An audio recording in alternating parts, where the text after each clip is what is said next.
hello friends मैं सफीर रहमान और आपलोके चाइ आछे आइए जानते चैनल चैनलत आपलोকক आको एबार स्वागतम जानाइछु बंधुসকল আজি मैं आपलोকক देखुवाम आपलोके केनेকৈ आपलोকৰ एसाइनमेन्टবোৰ तैयार करिब और लगते एसाइनमेन्टत आपलोके केनेকৈ प्रथम पेज मिडिলৰ पेज और लास्टर पेजবিলাক लगाब तो आपलोके भिडिओটো प्रथমৰ পৰা শেষলৈকে চাইয়ে থাকিব और लगते मैं प्रथमতে आपलोকৰ পৰা क्षमा खुजी लैछु যে আজি ভিডিওটো হয়তো অকণমান দীঘলীয়া হ'ব পাৰে तो आपलोके धैर्य सहकारे भिडिओটো प्रथমৰ পৰা শেষলৈকে চাই থাকিব तो एसाइनमेन्ट तैयार কৰাৰ আগতে आपलोকক तैयार কৰিব লাগিব এইকেইটামান পেজ মই আপোনালোকক দি দিম ভিডিওৰ শেষত মই আপোনালোকক কৈ দিম আপোনালোকে কেনেকৈ এইকেইটা পেজ ডাউনলোড কৰিব পাৰিব তো এইকেইটা পেজ আপোনালোকক প্ৰিন্ট আউট কৰি ল'ব লাগিব তো মই প্ৰিন্ট আউট কৰি লৈছো আপোনালোকক মই দেখুৱাই দি আছো কেনেকৈ আপোনালোকে এই পেজবিলাক এছাইনমেন্টত লগাব তো প্ৰথমতে আপোনালোকৰ পেজ যেটো এতিয়া আপোনালোকে চাই আছে এই পেজটো চাওক এই পেজটোত ওপৰতে ধুনিয়াকৈ দিয়া আছে national institute of open schooling তাৰ পিছত ইয়াতে নিয়ছৰ যেটো লগো আছে লগটো মই দি দিছো তাৰ পিছত লিখা আছে engagement with assignment programme code course title course code assignment code तारपिছত ইয়াত আছে submitted by name enrolment number session signature और तলত দি দিছো submitted to name of the study centre code और डेट तो यार पिछते आपनलोকৰ सेकेंड जेटु पेज আছে এই पेजটো এনেকুৱা study centre course title course code assignment code तारपिছত तলত দিয়া আছে एनरोलमेंट नंबर नेम और एड्रेस टू तो आपनलोকে पेजবিলাক কেনেকৈ এটা এটা কৈ লগাব মই आपनलोকক এটা এটা কৈ দেখুৱাই দিছো যেনেকুৱা আপোনালোকৰ এছাইনমেন্ট আছে কোৰ্স 501 কোৰ্স 502 আৰু কোৰ্স 503 ইয়াৰ বাবে আপোনালোকক পেজবিলাক এনেকৈ তৈয়াৰ কৰি ল'ব লাগিব কোৰ্স 501 এছাইনমেন্ট 1 তাৰ পিছতে আছে এছাইনমেন্ট 2 আৰু তাৰ পিছত আছে এছাইনমেন্ট 3 তো আপোনালোকে এই তিনিটা পেজ আপোনালোকক প্ৰিন্ট আউট কৰি ল'ব লাগিব তো প্ৰথমতে যেহেতু আপোনালোকৰ আছে কোৰ্স 501 502 আৰু 503 তো প্ৰতিটো এছাইনমেন্টৰ বাবে আপোনালোকক এইটো পেজ তিনিটা কৈ প্ৰিন্ট আউট কৰি ল'ব লাগিব আৰু লগতে এই পেজটো আপোনালোকক ল'ব লাগিব তিনিটা এইটো ল'ব লাগিব তিনিটা এইটো তিনিটা আৰু এইটো তিনিটা তো মুঠ আপোনালোকক প্ৰিন্ট আউট কৰিব লাগিব ইয়াত মুঠ আছে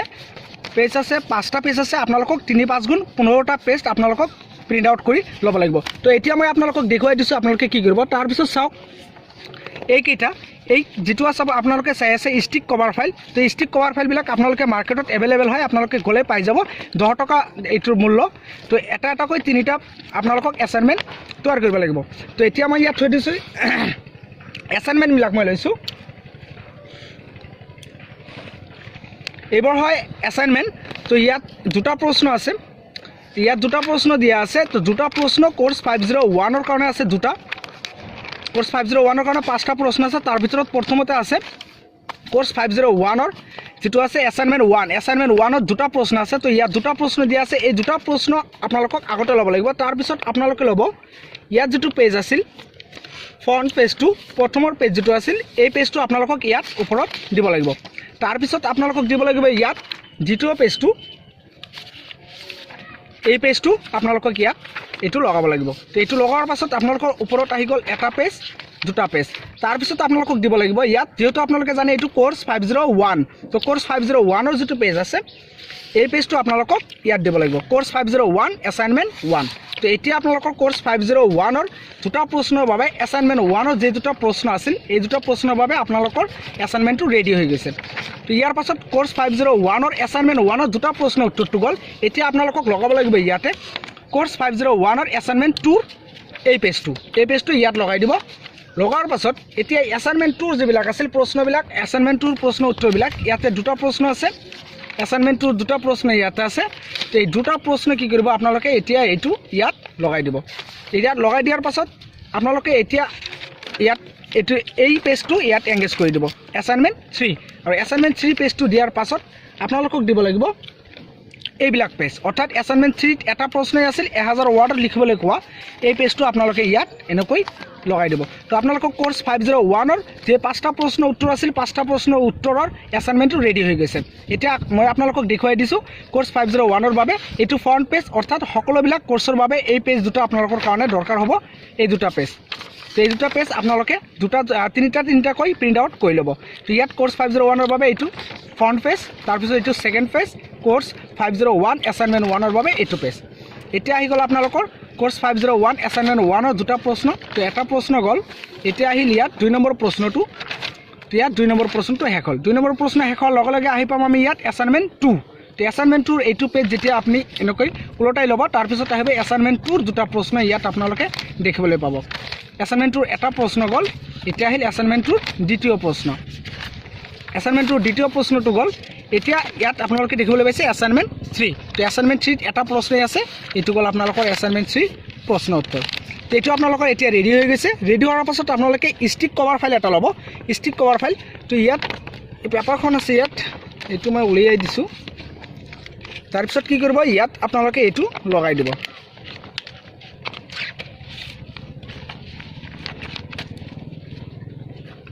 এইটো ইয়াত ধুনীয়াকৈ লগাই দি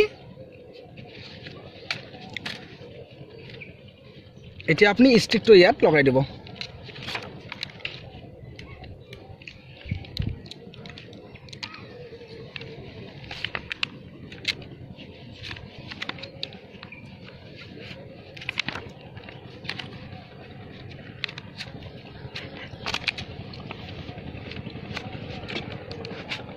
बस स्टिकটো লগাই দিয়াৰ পাছত আপোনালোকৰ কোৰ্স 501 ৰ এছাইনমেণ্টটো ৰেডি হৈ গ'ল তেতিয়া কোৰ্স 502 আপোনালোকে সেম টু সেম আপোনালোকে লগাই ৰেডি কৰিব পাৰিব তো এই পেজটো আপোনালোকে তিনিটা প্ৰিন্ট আউট কৰিব এই পেজটো তিনিটা প্ৰিন্ট আউট কৰিব আৰু বাকি যিবিলাক পেজ আছে এই সকলোবিলাক পেজ আপোনালোকক তিনিটাকৈ প্ৰিন্ট আউট কৰিব লাগিব তো এতিয়া কথা হ'ল আপোনালোকে পেজবিলাক কেনেকৈ ডাউনলোড কৰিব তো মই কেইজনমান বন্ধুক পেজবিলাক দি দিছোঁ তো পেজবিলাক ডাউনলোড কৰিবলৈ আপোনালোকে ভিডিঅ'টো চাই থাকক মই আপোনালোকক দেখুৱাই দি আছোঁ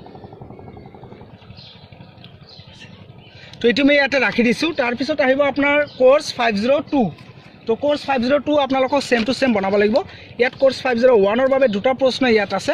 এই দুটা প্ৰশ্নৰ বাবে আপোনালোকক প্ৰথমতে এই পেজটো লগাব লাগিব তো এই পেজটো আপোনালোকে লগাই লওক প্ৰথমতে ইয়াত যদি লগাই লয় এনেকুৱা হ'ব তাৰপিছত আপোনালোকৰ দ্বিতীয় পেজ যেটো আছে দ্বিতীয় পেজটো ইয়াত এনেকৈ লগাই দিব তো যেটো এইটো কোৰ্স 502 তো আমি এতিয়া কোৰ্স 502 পেজটো ইয়াত লগাই লম কোৰ্স 502 এছাইনমেণ্ট 1 তো কোৰ্স 502 এছাইনমেণ্ট 1 পেজটো কোডবা গ'ল পেজটো কোৰ্স 501 যিকিনো কোডবা ৰাখিলো এইটো তো কোৰ্স 501 আছে ইয়াত হ'ব লাগিব লিখিব লাগিব কোৰ্স 502 তো মই যেতিয়া আপোনালোকক পেজবিলাক দিম তাতে আপোনালোকে কোৰ্স 502 দেখিবলৈ পাব তো কোৰ্স 502 ইয়াত হ'ব এছাইনমেণ্ট 1 কোৰ্স 502 এছাইনমেণ্ট 1 তো এই তিনিটা পেজ আপোনালোকক ওপৰত এনেকৈ লগাব লাগিব তাৰপিছত আহিব আপোনালোকৰ এছাইনমেণ্ট 2 তো এছাইনমেণ্ট 2 টো দিয়াৰ পিছত এছাইনমেণ্ট 2 ৰ যে দুটা প্ৰশ্ন আছে এছাইনমেণ্ট 2 ৰ প্ৰশ্ন দুটা আপোনালোকক ইয়াত দিয়া আছে এছাইনমেণ্ট 2 দুটা প্ৰশ্ন ইয়াতে আছে তো তাৰপিছত এই প্ৰশ্নবিলাক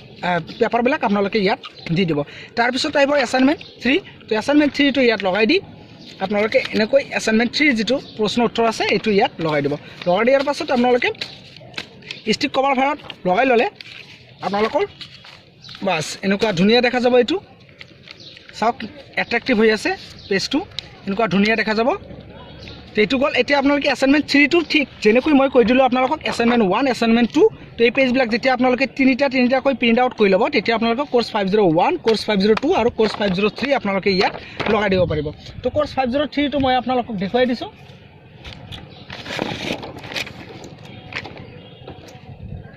কোৰ্স 503 ৰ কাৰণে যে কোৰ্স 501 ৰ দুটা প্ৰশ্ন আছে কোৰ্স 502 কোৰ্স 503 এছাইনমেণ্ট 1 ত আছে দুটা প্ৰশ্ন এছাইনমেণ্ট 2 ত আছে দুটা প্ৰশ্ন আৰু এছাইনমেণ্ট 3 ত আছে এটা প্ৰশ্ন তো প্ৰথমতে এছাইনমেণ্ট 1 ত আপোনালোকে যেনেকৈ মই আপোনালোকক দেখুৱাই দিছোঁ প্ৰথমৰ পেজ দুটা দিব তাৰপিছত ইয়াত দিব এছাইনমেণ্ট 2 তাৰপিছত এই পেজবিলাক দিব তাৰপিছত এছাইনমেণ্ট 3 দি পেলাই আপোনালোকে এই পেজটো দিব দিয়াৰ পাছত আপোনালোকে ষ্টিক কভাৰ ফাইলত লগাই দিব লগাৰ পাছত আপোনালোকৰ এছাইনমেণ্টবিলাক বাস এনেকুৱা ধুনীয়াকৈ ৰেডি হৈ যাব এনেকৈ আপোনালোকৰ এছাইনমেণ্টবিলাক ৰেডি হৈ যাব আৰু এছাইনমেণ্টবিলাক আপোনালোকে একেলগে জমা দিব এটাকৈ জমা নিদিব একেলগে জমা দিব তো আপোনালোকে এতিয়া কভাৰ ফাইল এটা ডাঙৰ কভাৰ ফাইল ইউজ কৰিব পাৰে সকলোবিলাক এছাইনমেণ্ট জমা দিয়াৰ কাৰণে তো বন্ধুসকল যেতিয়া আপোনালোকে ভিডিঅ'টো প্লে কৰিব ভিডিঅ'টো প্লে কৰাৰ পাছত আপোনালোকে তলত স্ক্ৰল কৰি আপোনালোকে কমেণ্ট বক্সত যাব আৰু কমেণ্ট বক্সত যোৱাৰ পাছত আপোনালোকে ইয়াত এনেকুৱা এটা লিংক দেখিবলৈ পাব তো আপোনালোকে যেতিয়া এই লিংকত ক্লিক কৰিব ক্লিক কৰাৰ লগে লগে আপোনালোকৰ সন্মুখত আন এটা ভিডিঅ' প্লে হৈ যাব আৰু ভিডিঅ'টো প্লে হোৱাৰ পাছত আপুনি কি কৰিব স্ক্ৰল কৰি তলত আহিব আকৌ কমেণ্ট বক্সত আহিব আৰু কমেণ্ট বক্সত অহাৰ পাছত আপোনালোকে ইয়াত দুটা লিংক দেখিবলৈ পাব মই ইয়াত দুটা লিংক দি দিম তো এই লিংকত যেতিয়া আপোনালোকে ক্লিক কৰিব ক্লিক কৰাৰ লগে লগে আপোনালোকে এটা হোৱাটছএপ গ্ৰুপত এড হৈ যাব তো হোৱাটছএপ গ্ৰুপত এড হোৱাৰ পাছত আপোনালোকে তাত জাষ্ট এটা মেছেজ এৰি দিব যে মোক পেজবিলাক লাগে মই আপোনালোকক পেজবিলাক দি দিম আৰু পেজবিলাক যদি আপোনালোকৰ PDF ফাইলত লাগে মই PDF ফাইলত দি দিম ডাইৰেক্ট যদি এনে পেজবিলাক লাগে মই আপোনালোকক এনেও দি দিম তো PDF ফাইলত ল'লে আপোনালোকৰ অসুবিধা হ'ব কাৰণ পেজবিলাক মই ডাইৰেক্ট A4 সাইজত বনাইছো তো আপোনালোকে যদি পেজবিলাক ডাউনলোড কৰি লৈ পেলাই ডাইৰেক্ট কম্পিউটাৰত দিয়ে আপোনালোকে প্ৰিন্ট আউট কৰাৰ কাৰণে তো প্ৰিন্ট আউট কৰিলে আপোনালোকৰ A4 সাইজত পেজবিলাক ওলাই যাব আৰু যদি আপোনালোকে কি কয় PDF ফাইলত যদি আপোনালোকে লয় তেতিয়াহ'লে আপোনালোকক পেজবিলাক আকৌ টাইপ কৰি বনাব লাগিব তাৰ পিছত আপোনালোকক প্ৰিন্ট আউট কৰিব লাগিব তো আপোনালোকৰ যেটো সুবিধা হয় আপোনালোকে ল'ব পাৰিব তো হোৱাটছএপ গ্ৰুপত আপোনালোকক এড হোৱাৰ কাৰণে মই ইয়াত তলত দুটা লিংক দি দিম তো প্ৰথমতে আপোনালোকক কি কৰিব লাগিব এটা এইটো ভিডিঅ'ৰ ডেসক্ৰিপচনত কমেন্টত গৈ কমেন্টত যোৱাৰ পাছত আপোনালোকে এটা লিংক পাব লিংকটোত ক্লিক কৰাৰ পাছত আন এটা ভিডিঅ' প্লে হ'ব আৰু এই ভিডিঅ' প্লে হোৱাৰ পাছত আপোনালোকে কি কৰিব তলত স্ক্ৰল কৰিব আৰু ইয়াত মই দুটা লিংক দি দিম দুটা হোৱাটছএপ গ্ৰুপৰ লিংক দি দিম আপোনালোকে তাতে ক্লিক কৰি লৈ পেজবিলাক ল'ব পাৰিব তো বন্ধুসকল যদি আপোনালোকৰ ভিডিঅ'টো ভাল লাগে এটা লাইক কৰিব আৰু যদি আপোনালোকে কিবা সুধিব খোজে তেতিয়াহ'লে কমেন্ট বক্সত গৈ আপোনালোকে সুধিব পাৰে আৰু আপোনালোকৰ আত্মীয়জন বন্ধু বান্ধৱীলৈ হোৱাটছএপ ফেচবুক আৰু নাইবা ইনষ্টাগ্ৰামৰ মাধ্যমেৰে ভিডিঅ'টো শ্বেয়াৰ কৰিবলৈ নাপাহৰিব তো বন্ধুসকল এনেকুৱা ধৰণৰ আপোনালোকৰ সুবিধাৰ্থে মই সদায় নতুন নতুন ভিডিঅ' আনিয়ে থাকিম তো তেতিয়ালৈকে মই আপোনালোকৰ পৰা বিদায় ল'ব খুজিছোঁ থেংক ইউ ফৰ ৱাচিং থেংক ইউ ভেৰি মাছ জয় আই অসম